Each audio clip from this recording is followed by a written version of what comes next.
اعوذ باللہ من الشیطان الرجیم بسم اللہ الرحمن الرحیم السلام علیکم ورحمۃ اللہ وبرکاتہ۔ پیارے دوستو، میں ہوں آپ کا میزبان رانا شہزاد علی، آپ کو اپنے اس یوٹیوب چینل پر آج ایک بار پھر سے خوش آمدید کہتا ہوں اور یہ امید کرتا ہوں کہ آپ سب لوگ بھی خیریت سے ہوں گے۔ ناظرین، پاکستان تحریک انصاف خیبر پختونخوا میں بلدیاتی الیکشن کیوں ہار گئی؟ اب اس سارے معاملے پر باقاعدہ رپورٹیں آ چکی ہیں۔ سب سے مین بڑی وجہ پی ٹی آئی جماعت میں آپس کے اختلافات ہیں جو بڑی وجہ بنے ہیں۔ لوگوں نے اپنی پارٹی کو سپورٹ ہی نہیں کیا، البتہ دوسری پارٹیوں کو اپنے ذاتی تعلقات کی بنا پر سپورٹ کرتے رہے، یعنی پی ٹی آئی کے ایم پی اے اور ایم این ایز وہ اپنی پارٹی کو چھوڑ کر دوسری پارٹیوں کو سپورٹ کرتے رہے۔ دوسری بڑی وجہ یہ بنی کہ ٹکٹوں کی غلط تقسیم کی گئی۔ تیسری وجہ یہ ہے کہ پی ٹی آئی کے ورکر ناراض ہیں کیونکہ ان کو پوچھا ہی نہیں گیا۔ پی ٹی آئی نے الیکشن جیتنے کے بعد دوبارہ اپنے ورکرز کی جانب مڑ کر ہی نہیں دیکھا۔ پی ٹی آئی کے ایم پی ایز اور ایم این ایز الیکشن جیتنے کے لیے لوگوں سے بڑے بڑے وعدے کرتے رہے، لیکن الیکشن جیتنے کے بعد کسی بھی ایم پی اے اور ایم این اے نے اپنے حلقے کی طرف مڑ کر نہیں دیکھا۔ تو ناظرین، یہ سارے عوامل تھے جن کی وجہ سے پی ٹی آئی کو الیکشن میں شکست ہوئی۔ اب بات کرتے ہیں سابق وزیر اعظم میاں محمد نواز شریف صاحب کے بارے میں۔ کچھ دن سے یہ خبریں کافی گردش کر رہی ہیں کہ نواز شریف صاحب کی فوج سے خفیہ ڈیل ہو چکی ہے اور وہ بہت جلد پاکستان واپس آ رہے ہیں۔ مجھ پر بزرگوں کی جانب سے کچھ دباؤ تھا کہ تمباکو کی فصل پر ویڈیو بنائی جائے، اور اب چونکہ تمباکو کی پنیری لگانے کا موسم بھی چل رہا ہے، اس لیے میں نے یہ سوچا کہ پہلے بزرگوں کا گلہ شکوہ دور کر دیا جائے، پھر اس کے بعد اس بارے میں بات ہوگی۔ تو ناظرین، جب یہ خبر پھیلی کہ نواز شریف صاحب کی فوج سے ڈیل ہو چکی ہے اور وہ بہت جلد پاکستان واپس آ رہے ہیں اور عمران خان صاحب کی حکومت کو ہٹا کر گھر بھیج دیا جائے گا، تو لوگوں کے دلوں میں کافی حد تک شکوک و شبہات پیدا ہو گئے، کیونکہ ماضی میں ایسا ہوتا بھی رہا ہے۔ حکومتیں بنانے میں اور حکومتوں کو ہٹانے میں فوج ماضی میں اہم کردار ادا کرتی بھی رہی ہے۔ اب آ جائیں اصل حقیقت یعنی اصل خبر کی جانب۔ جیسا کہ آپ جانتے ہیں کہ میاں نواز شریف صاحب پاکستان میں رہتے ہوئے بہت زیادہ بیمار تھے۔ ان کے جو پلیٹلیٹس ہیں وہ یہاں رہتے ہوئے بہت زیادہ کم ہو گئے تھے۔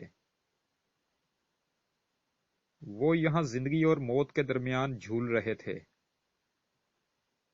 لیکن جیسے ہی میاں نواز شریف صاحب یہاں سے جا کر لندن ایئرپورٹ پر اترے تو انہوں نے وہاں اپنا پہلا ٹیسٹ جو کروایا تو उस टेस्ट में उनके प्लेटलेट्स 2 लाख से ऊपर आए।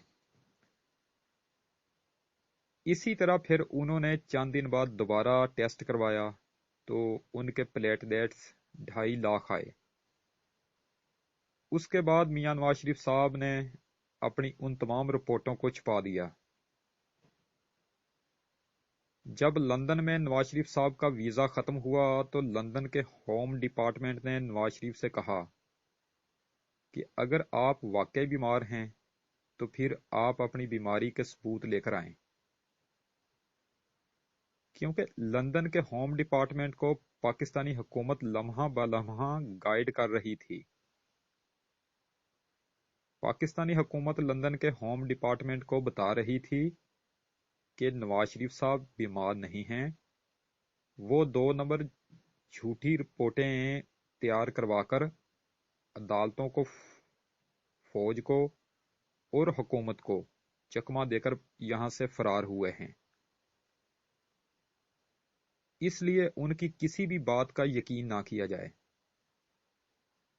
तो इसलिए लंदन के होम डिपार्टमेंट ने मियां नवाज शरीफ साहब से उनकी बीमारी की रिपोर्टें तलब की तो मियां नवाज शरीफ साहब ने वो रिपोर्टें देने से इनकार कर दिया,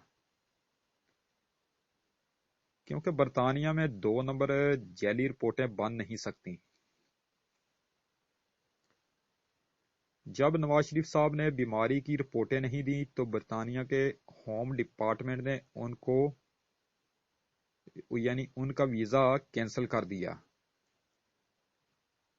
वीज़ा कैंसिल होने के बाद आपको वहां 3 अपीलें करने का हक हासिल होता है, यानी आप बरतानिया के होम डिपार्टमेंट के फैसले को हायर ट्रिब्यूनल में चैलेंज करेंगे। अगर वहां से भी अपील खारिज होगी तो फिर आप कोर्ट ऑफ अपील में जाएंगे। मियां नवाज शरीफ साहब के पिछले माह की 19 तारीख को अपील में जाना था, यानी उन्होंने पिछले 19 नवंबर को इस फैसले के खिलाफ अपील में जाना था, यानी उन्होंने होम डिपार्टमेंट के फैसले को चैलेंज कर रखा है। लेकिन अब मैं नवाज शरीफ साहब के वकला ने उनको बता दिया है कि उनका वीज़ा कैंसिल होने वाला है, यानी दूसरी जगह से भी उनकी अपील खारिज होने वाली है। नाजरीन, पाकिस्तान की अदालतों और बरतानिया की अदालतों में बड़ा फ़र्क है। बरतानिया की अदालतों में लगने वाले केसेस के फैसले बहुत जल्द होते हैं और हमारे यहाँ पाकिस्तान में सालों साल केस अदालतों में लटकते रहते हैं। अब मियां नवाज शरीफ साहब को ये यकीन हो चुका है कि उनकी अपील खारिज होने वाली है। मियां नवाज शरीफ साहब को अपील खारिज होने के बाद 2 ऊपर की सतह पर अपील का हक हासिल होगा, लेकिन मियां नवाज शरीफ के पास अपनी बीमारी के ठोस सबूत नहीं हैं। वो जहां भी अपील लेकर जाएंगे तो उनसे पहला सवाल यही पूछा जाएगा कि आपकी बीमारी की रिपोर्टें किधर हैं, जो वो देने को तैयार ही नहीं हैं। इसलिए वो आगे उन 2 अपीलों में किस बिना पर अपना केस बचाकर जीत सकते हैं, ये मियां नवाज शरीफ साहब को अब यकीन हो चुका है कि आगे जाकर भी वो केस हार जाएंगे, उनकी अपीलें खारिज हो जाएंगी। अब मियां नवाज शरीफ साहब बीमारी का बहाना छोड़कर अगर बरतानिया की अदालतों में ये कहते हैं कि पाकिस्तान में मुझ पर झूठे मुकदमात बनाए गए, मुझे गलत सजा दी गई, मुझे सियासी इंतकाम का निशाना बनाया गया, तो ऐसी सूरत में बरतानिया की अदालतें पाकिस्तानी अदलिया से मियां नवाज शरीफ साहब के केस का रिकॉर्ड, केस की कापियां मंगवाकर उसको पढ़ेंगे, तो फिर उसमें से क्या निकलेगा उसमें से कतरी खत निकलेगा। पाकिस्तान में तो कतरी खत को जज करने के लिए, जांचने के लिए अदालतों को बहुत वक्त लगा था, लेकिन यही कतरी खत वाला मामला बरतानवी अदालतों के सामने अगर चला गया तो उनको सिर्फ 10 मिनट लगेंगे ये फैसला करने में कि उस कतरी खत में लिखा हुआ किस कदर ठीक है और किस कदर गलत है। फिर बरतानवी अदालत को नवाज शरीफ के केस में से कैलबरी फंड भी मिलेगा, कैलबरी फंड वाला इशू भी मिलेगा। पाकिस्तान में तो ये सब चीजें पकड़ने में बहुत वक्त लगा था, लेकिन बरतानिया में दूध का दूध, पानी का पानी होने में चंद सेकंड का खेल होगा। तो मियां नवाज शरीफ साहब उन सब मामलात से बचना चाहते हैं और वो पाकिस्तान आने के मतलब सोच रहे हैं। अब वो ये तासर दे रहे हैं कि मैं पाकिस्तान वापस आ रहा हूं और वापस आकर सब कुछ उल्ट पुल्ट कर दूंगा। ये शोशा इसलिए छोड़ा जा रहा है कि हमारी फौज से डील हो चुकी है ताकि हुकूमत और फौज के दरमियान इख्तलाफात कायम हो जाएं। क्योंकि वजीर आजम इमरान खान साहब ने दो टोक ये कह दिया है कि कोई भी शख्स नवाज शरीफ के साथ डील करेगा तो मैं अब उसकी राह में चट्टान की तरह खड़ा हो जाऊंगा। अब मेरे होते हुए कोई डील करने का सोचे भी ना। अब हकीकत यह है कि मियां नवाज शरीफ साहब फौज से डील करने की कोशिश कर रहे हैं कि उनको पाकिस्तान वापसी पर जेल में ना रखा जाए। उनको अगर कैद ही करना है तो फिर उनके अपने घर में नजरबंद कर दिया जाए। अगर बिल फर्ज जेल में रखना है तो फिर 4-5 दिन जेल में रखकर बीमारी के नाम पर उनको उनके घर जाती उम्रा मुंतकल कर दिया जाए। जबकि फौज अब की बार किसी भी बात को सुनने के लिए तैयार ही नहीं है। ये जो नवाज शरीफ लंदन में बैठकर अफवाह फैला रहा है कि मेरी फौज से डील हो रही है, लेकिन फौज ने भी ये मुनासिब नहीं समझा कि मीडिया पर आकर बताया जाए नवाज शरीफ झूठ बोल रहा है, हमारी किसी से कोई भी डील नहीं हो रही। नाजरीन, माजी में फौज की जानिब से ये बयानात अक्सर आते रहे हैं कि हमने माजी की गलतियों से बहुत कुछ सीखा है, अब हमारा सियासत से कोई तल्लक वास्ता नहीं है, हमें सियासत में जबरदस्ती घसीटा जा रहा है। लेकिन अब फौज ने हमेशा के लिए खामोशी इख्तियार कर ली है। अब मियां नवाज शरीफ साहब ये गारंटी हासिल करने की कोशिश कर रहे हैं कि उनको वापसी पर जेल में ना रखा जाए, लेकिन इस तरह का मुतालबा इमरान खान साहब तो कभी नहीं मानेंगे। फौज तो इन सब को उनके हाल पर छोड़ चुकी है, वो किसी की कोई भी बात सुनने को तैयार ही नहीं है। तो अब गारंटी हासिल करने के चक्कर में मियां नवाज शरीफ साहब ने हुकूमत के इत्तेहादियों से राब्ते शुरू कर दिए हैं ताकि वो हुकूमत को ब्लैकमेल करें कि उनको वापसी पर जेल में ना डाला जाए, बल्कि उनको उनके घर जाती उम्रा रहने दिया जाए। तो नाजरीन, अगर तो उनको किसी भी जानब से कोई गारंटी नहीं मिलती तो फिर ये याद रखें कि मियां नवाज शरीफ साहब पाकिस्तान वापस नहीं आएंगे। कम अज कम इमरान खान की हुकूमत के होते हुए तो वो कभी भी पाकिस्तान वापस नहीं आएंगे, क्योंकि इस हुकूमत के होते हुए उनको सीधी गिरफ्तारी का खतरा है।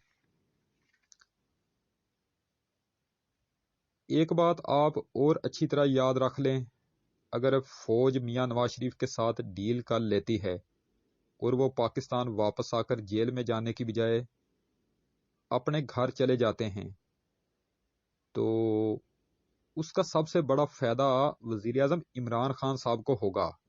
وہ کیسے؟ وہ یہ کہیں گے کہ یہ نظام ٹھیک نہیں ہے، میں نے اس کو بہت زیادہ محنت کر کے جیل تک پہنچایا، پھر اس کو جیل سے نکال کر باہر بھیج دیا گیا، اور اب ڈیل کر کے اس کو واپس لا کر جیل کی بجائے گھر بٹھا دیا گیا۔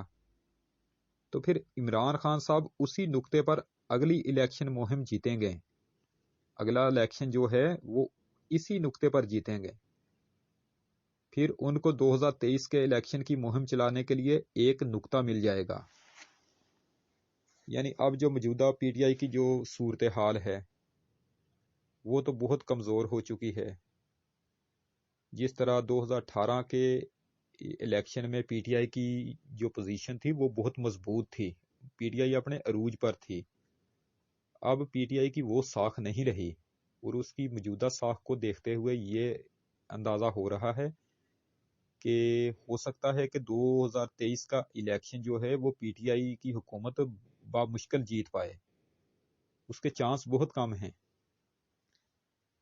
تو اگر تو ایسے ہوتا ہے تو پھر عمران خان صاحب کو ایک الیکشن جیتنے کے لیے ایک نقطہ مل جائے گا کہ میں نے تو اس کو جیل تک پہنچایا تھا، پھر اس کو جیل سے نکال کر باہر بھیج دیا گیا، پھر واپس بلا لیا گیا، واپس بلا کر بھی اس کو جیل میں رکھنے کے بجائے اس کو گھر بٹھا دیا گیا۔ تو مجھے آپ بھاری اکثریت سے ووٹ دے کر جتائیں، میں یہ نظام بدل کر رہوں گا۔ تو پھر عمران خان صاحب اسی نعرے پر اگلا الیکشن جیتنے کے لیے تیار ہو جائیں گے۔ تو ناظرین، یہ تھی کھچڑی جو اب پک رہی ہے۔ اب آخر میں بات کرتے ہیں تیل کی۔ جیسا کہ آپ جانتے ہیں کہ پچھلے دنوں عالمی منڈی میں تیل کی قیمت کافی گر چکی تھی، اور اب تازہ ترین رپورٹ کے مطابق عالمی منڈی میں تیل کی قیمت میں پھر سے اضافہ ہو گیا ہے، یعنی سابقہ قیمت سے صرف کچھ پیسے ہی، کچھ روپے ہی کم ہیں، یعنی کہ پچھلی سطح پر ہی تقریباً واپس جاتی ہوئی تیل کی قیمت نظر آ رہی ہے۔ تو اسی کے ساتھ آج کی یہ نشست ختم کرتے ہیں۔ ویڈیو اگر پسند آئے تو مہربانی فرما کر اسے لائک ضرور کیا کریں۔ ویڈیو اگر ناپسند بھی آئے تو بھی اس کو ڈس لائک کیا کریں۔ اگر ہو سکے تو میری اسی ویڈیو کو آپ اپنے دوستوں کو آگے فیس بک، واٹس ایپ، انسٹاگرام اور ٹویٹر پر لازمی شیئر کر دیا کریں، آپ کی بہت زیادہ مہربانی ہوگی۔ اپنی خاص دعاؤں میں مجھے ہمیشہ یاد رکھا کریں، اور میرے اس چینل کا بھی خاص خیال رکھا کریں۔ میری جو ویڈیو زراعت اور ہیلتھ پر ہو، مہربانی فرما کر آپ اسے شروع سے لے کر آخر تک دیکھا کریں، کیونکہ اس طرح کی جو موویز ہوتی ہیں اس میں آپ کے فائدے کے لیے ہی مفید باتیں ہوا کرتی ہیں۔ اگر آپ مجھے اپنے کسی قیمتی مشورے سے نوازنا چاہتے ہیں تو اس کے لیے آپ ویڈیو کے نیچے بنے ہوئے کمنٹ سیکشن میں اپنا قیمتی کمنٹ لکھ کر مجھے آگاہ کر سکتے ہیں، یا پھر اس کے علاوہ آپ مجھے جی میل پر میل میسج بھی کر سکتے ہیں۔ تو انشاءاللہ تعالی اب آپ سے دوبارہ ملاقات نیکسٹ ٹائم ایک نئی ویڈیو میں ہوگی۔ اس وقت تک کے لیے میں آپ سے اجازت چاہتا ہوں۔ ویڈیو کو لائک کریں، چینل کو سبسکرائب کریں، اور بیل آئیکن پر ضرور کلک کریں۔ اللہ نگہبان۔ خدا حافظ، رب راکھا۔